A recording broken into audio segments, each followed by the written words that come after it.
Iniziata da ieri la fase 2 che permette ai siciliani di poter svolgere molte delle attività sportive all'aperto, riprendendo lentamente la normalità.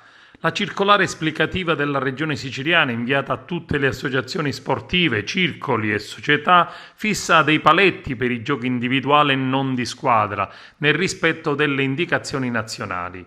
È possibile giocare a tennis, uscire in canoa o con la tavola e la vela del windsurf ed allenarsi in bicicletta. Le associazioni, i circoli e le società sportive potranno far allenare gli atleti ed i soci nei luoghi aperti, praticando sport individuali come il ciclismo, il canottaggio, l'equitazione, l'atletica e il golf.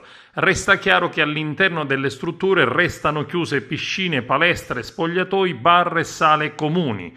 La corsa, la ginnastica individuale, la bici e anche il mountain bike e del motocross saranno possibili in quanto sport individuali.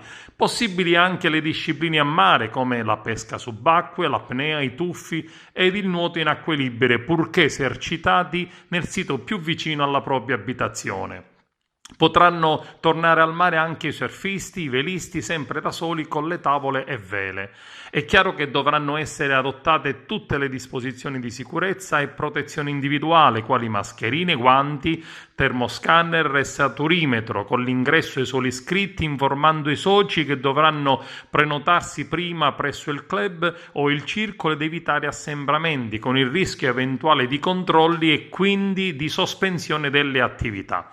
Ad Agrigento, ad esempio, inoltre con disposizione del sindaco sarà possibile alle persone affette da disabilità e con l'assistenza di un accompagnatore recarsi alla Villa del Sole concordando la visita per evitare affollamento e rilassarsi con passeggiate, movimenti e ginnastica. All'interno dell'area dell'impianto troveranno il custode che curerà l'accesso facendo rispettare le regole previste per l'ambiente. In caso di sovraffollamento le persone dovranno rientrare immediatamente al proprio domicilio ed informare immediatamente il custode.